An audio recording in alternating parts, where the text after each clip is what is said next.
Okay.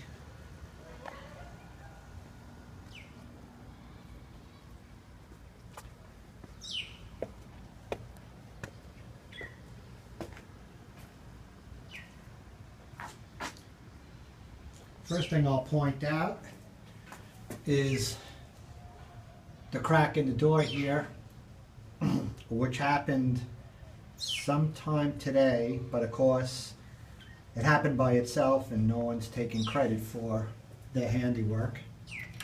But I'm assuming one of the workmen banged into it. To realize his vision of making a prosthetic arm at a very low cost. He is a self-starter and he totally figured it out himself.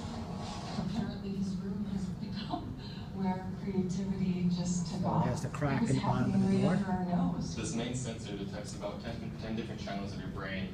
The sensor's also capable of detecting facial gestures. So I combine all three of those into getting a really cool, accurate result. So what do you have to think now? Nice to meet you, robot.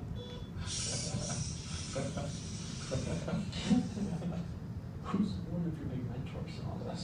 Mary at the hand clinic, she helped me understand the limitations of the human hand and where I need to surpass and where I need to increase the functionality.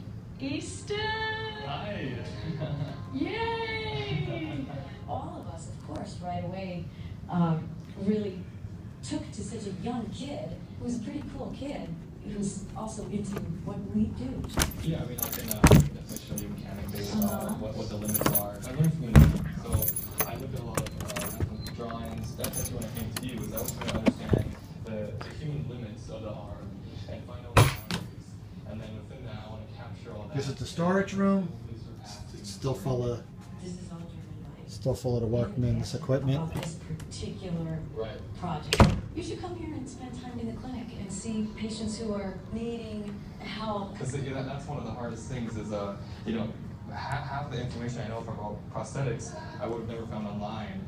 Well, if he manages to make a external prosthetic device for under $1,000, the most meaningful thing that Easton taught me is how a person can go so far with an idea and have that idea help humanity.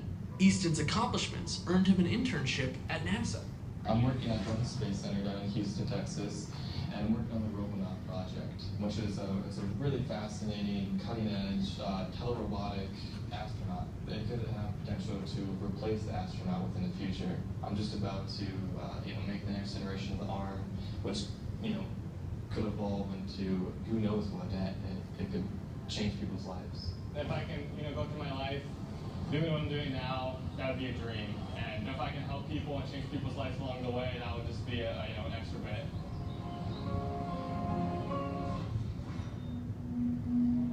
Wow. Seeing people like that, I'm like, what have I done in my life? I can't believe he did that in his bedroom. So what is next for this kid? He's up to his third generation of the arm.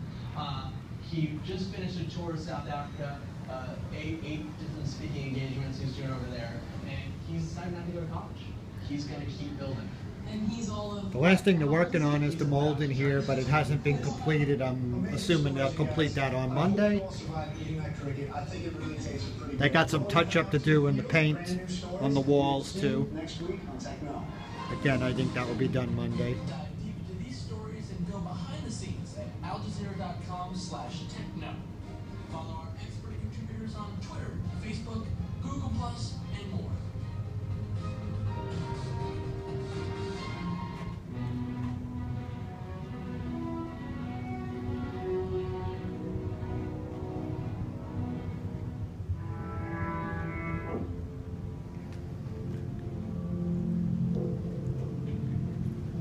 My grandma was watching the news, and that's how we actually found out about it.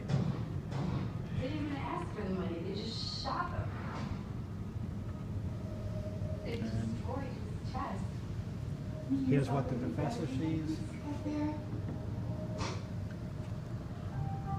When to find out it was kids 15 years old.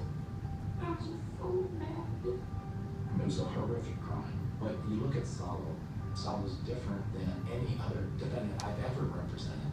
And injustice was done. Salo should never have been sentenced as an adult, and should never have been sentenced mandatory life in prison. The American criminal justice system enforces our laws and keeps watch over us. But who is watching the system? I'm Joe Berlinger, and I've used my camera for 20 years to knock down doors and pursue the truth. Now we're going inside the American criminal justice system, from law enforcement to elected officials, the court system to corrections, To find out if justice is being served.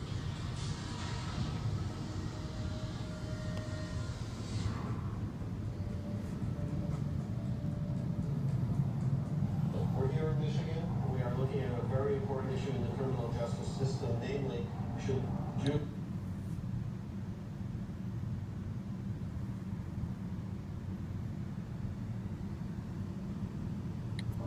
In 29 states, including Michigan, the mandatory sentence for murder is life without the possibility of parole, even for juveniles, even as young as 13. There are more than 2,000 juveniles serving mandatory life sentences in the United States, and over 360 are in Michigan. That's the most per capita of any state. That's the wireless for the But in professors, 2012, in the case of Miller versus Alabama, wireless for the US students. Supreme Court banned mandatory life without parole sentences for all juveniles, even those who commit murder. Now, judges would have to hold a separate sentencing hearing, taking into account Kinda- a list of mitigating factors for the students, it's gonna before sending kinda be juvenile like that. murderers away for the rest of their lives. In this episode of The System, we'll examine the cases of 2 juveniles serving life without parole in Michigan. All the charging, the battery charging and everything happens. We don't have to take these things out of the room. They can be charged here in the drawer. Drawer can- drawer can be locked. Murder of a convenience store clerk when he was 16. I've come to Grand Rapids to meet Salo's defense attorney, Larry Phelan. That's pretty much it.